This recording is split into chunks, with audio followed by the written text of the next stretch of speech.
तो आज Monday night raw पे पॉल हेमन ने बहुत ही बड़ा गेम खेल दिया, बहुत ही शातिराना गेम खेल दिया। बहुत ही खतरनाक आदमी है हमारे पॉल हेमन। बहुत ही मैनिपुलेट करके उन्होंने एक ऐसा गेम खेला, एक ऐसा शतरंज की बिसात बिछाई है जहां पे कोई भी कभी भी चोक हो सकता है। तो ये बहुत ही एक खतरनाक लेवल के आदमी है हमारे पॉल हेमन। और जिसको बिलीव नहीं होता तो आ जाओ वीडियो में। तो hello wrestling fans, pro wrestling से जुड़ी हुई सारी अपडेट्स पाने के लिए आप मेरे चैनल रेसलुक को सब्सक्राइब कर दो। तो मंडे नाइट रॉ की शुरुआत करती है हमारी ब्लड लाइन की team solo Sikoa, Usos and Paul Heyman. Roman Reigns आज शो पर नहीं थे, ये चीज मैं हमेशा कहता हूं और इस बार भी कह रहा हूं। तो पॉल हेमन प्रोमो स्टार्ट करते हैं, अपने आप को इंट्रोड्यूस करते हैं और साथ में कुछ फ्यूचर को लेकर प्लान्स बताने शुरू करते हैं। लेकिन सडन एंट्री होती है जजमेंट डे की, और जजमेंट डे आती है और डेमियन प्रीस्ट पॉल हेमन से हाथ मिला गए, जो कि काफी ज्यादा इंटरेस्टिंग लग रहा था। फिर पॉल हेमन बताते हैं कि रोमन रेंस ने एक इंजीनियरिंग तैयार करी है जहां पे जजमेंट डे मामले निपटा देगी ब्लड लाइन के, और ब्लड लाइन निपटा देगी उनकी प्रॉब्लम, यानी जजमेंट डे की प्रॉब्लम को, इंक्लूडिंग बैड बनी। और जे उसको कोई शॉर्ट टर्म डील के बारे में पता ही नहीं था, तो वो पॉल हेमन से पूछ लेते हैं। तो पॉल हेमन कहते हैं कि रोमन रेंस ने ही मना किया है ये सब चीजें तुम लोगों को बताने के लिए। तो ये काफी एक इंसल्टिंग मोमेंट था जे उसो के लिए। और पॉल हेमन एक्सप्लेन करते हैं कि इस डील के लिए फिन बैलर ने भी अपनी पर्सनल फीलिंग्स को थोड़ा साइड में रखा हुआ है, तो तुम भी थोड़ा रख लो। इसके अलावा पॉल हेमन ने जे उसो की जगह बदल दी सोलो सिकोआ के साथ, और सोलो सिकोआ को अपने सामने खड़ा करके ये बोला कि ये जो जजमेंट डे की तुम्हारी जो प्रॉब्लम है ना, बैड बनी, इसको सोलो सिकोआ बिल्कुल निपटा देगा, बिल्कुल खत्म कर देगा। तो ये एक और इंसल्टिंग मोमेंट था जे उसो के लिए। और इसके अलावा सोलो सिकोआ और हमारी जो रिया रिप्ली है उसके बीच काफी ज्यादा घूराघारी चल रही थी, जो कि काफी ज्यादा इंटरेस्टिंग था। क्या आप एक मैच देखना चाहोगे, सोलो सिकोआ वर्सेस रिया रिप्ली? तो खैर ये प्रोमो सेगमेंट खत्म होता है और पॉल हेमन इंट्रोड्यूस कर देते हैं हमारे hall of famer Rey Mysterio को, क्योंकि सोलो सिकोआ को जजमेंट डे की प्रॉब्लम यानी रे मिस्टीरियो को थोड़ा निपटाना था। तो मैच स्टार्ट होता है Solo Sikoa versus Rey Mysterio. ठीक ठाक पहली शुरुआत में dominating, as obvious dominating book करती है सोलो सिकोआ को डब्ल्यूडब्ल्यूई, तो वो चीज साफ नजर भी आ रही थी। सोलो सिकोआ एक तरफा ही चल रहे थे इस मैच में, और ऐसा नहीं है कि रे मिस्टीरियो ने कुछ नहीं किया। इस मैच में बहुत ही कमाल के हाई फ्लाइंग मूव्स देखे हमने रे मिस्टीरियो की तरफ से। इतनी एज है फिर भी कमाल के हाई फ्लायर हैं वो, यार वो मतलब कमाल है, सीरियसली कमाल है।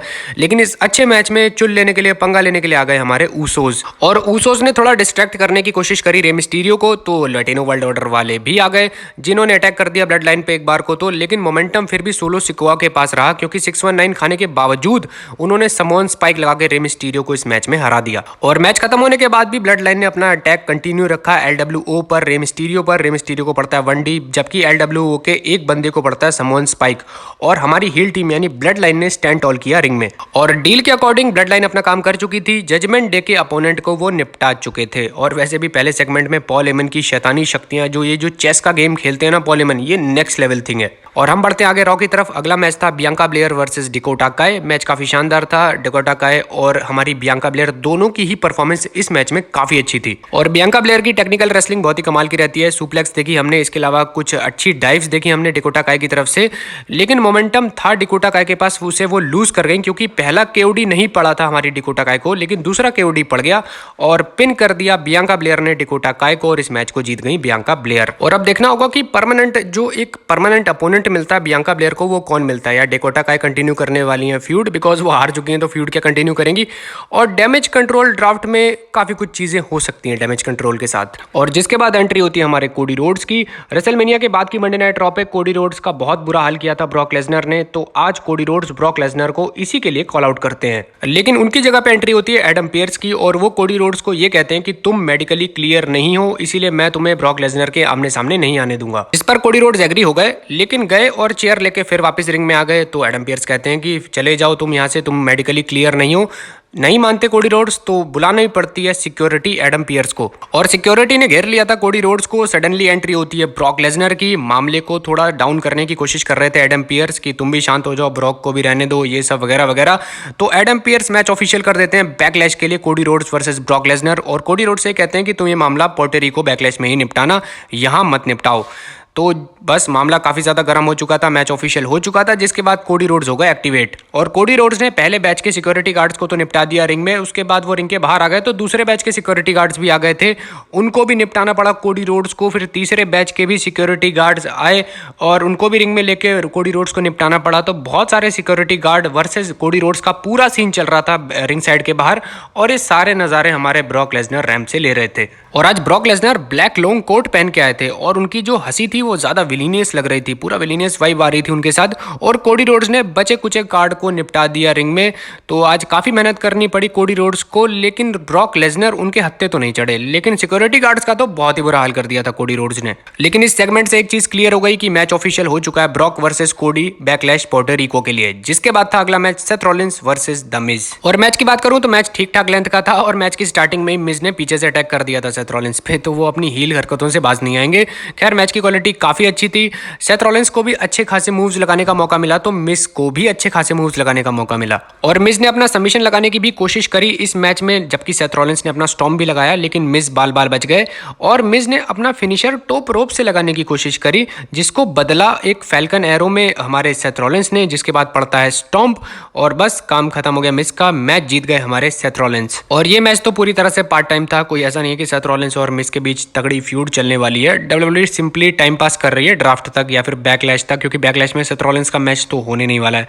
तो ये चीजें टेम्परेरी हैं, कुछ परमानेंट नहीं है। और अब बात कर लेते हैं कुछ परमानेंट चीजों के बारे में, मैच के बारे में बात कर लेते हैं Austin theory versus Bobby Lashley. पहले तो मुझे ये समझ नहीं आया कि मैच डब्ल्यूडब्ल्यूई ने डाला क्यों है। तो खैर मैच की बात करते हैं, बॉबी लैशली का मैच है तो बॉबी लैशली के मैचेस में डोमिनेंस तो बॉबी लैशली की होगी, लेकिन ऐसा भी नहीं था। ऑस्टिन थ्योरी चालाकी से, बड़ी चालाकी से, काफी अच्छे तरीके से बॉबी लैशली को निपटा रहे थे रिंग में और बहुत ही अच्छा मोमेंटम बना हुआ था, लेकिन चुल लेने के लिए आ गए हमारे ब्रॉन्सन रीड और नो कॉन्टेस्ट पे ये मैच खत्म हो गया। और मैच खत्म होने के बाद भी ब्रॉन्सन रीड ने अटैक करा कंटिन्यू, लेकिन काउंटर अटैक भी किया बॉबी लैशली ने, शोल्डर टैकर लगाया, जिसके बाद लगाने की कोशिश करी हर्ट लॉक, लेकिन ऑस्टिन थ्योरी ने चुल ले ली, हर्ट लॉक तोड़वा दिया और ब्रॉन्सन रीड ने अपना फिनिशर लगाया बॉबी लैशली पर। और क्या ये सिचुएशन, ये इक्वेजन बन रही है ट्रिपल थ्रेट मैच की तरफ, जहां पे यूएस चैंपियनशिप भी होगी?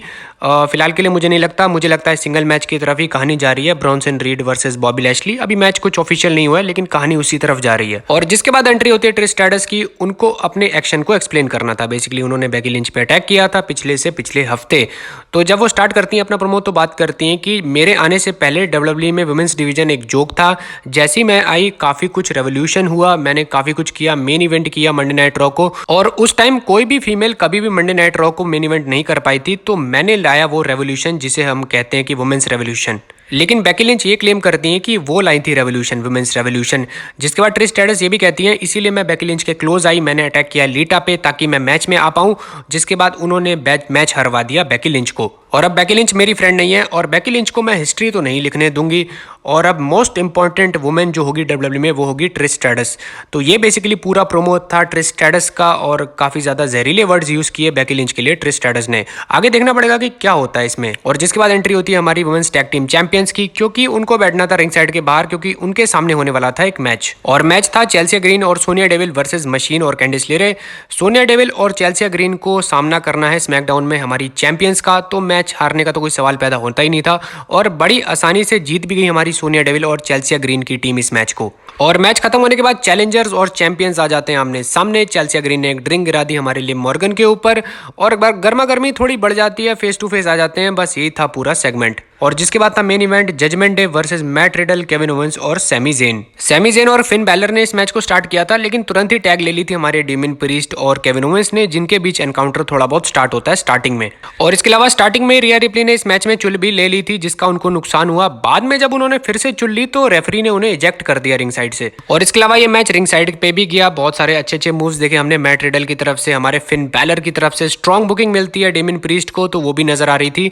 इसके अलावा डोमिनिक मिस्टीरियो को हर बार रिया रिप्ली बचा भी रही थी और ये बहुत ही कमाल का मैच था। तो एंडिंग मोमेंट की तरफ हम चलते हैं। डोमिनिक मिस्टीरियो को टैग मिलता है, जिसके बाद फिनिशर लगाया केविन ओवेंस ने, सैमी ज़ेन ने, और उसके बाद फिनिशर लगाया हमारे मैट रिडल ने और पिन कर दिया हमारे डोमिनिक मिस्टीरियो को मैट रिडल ने।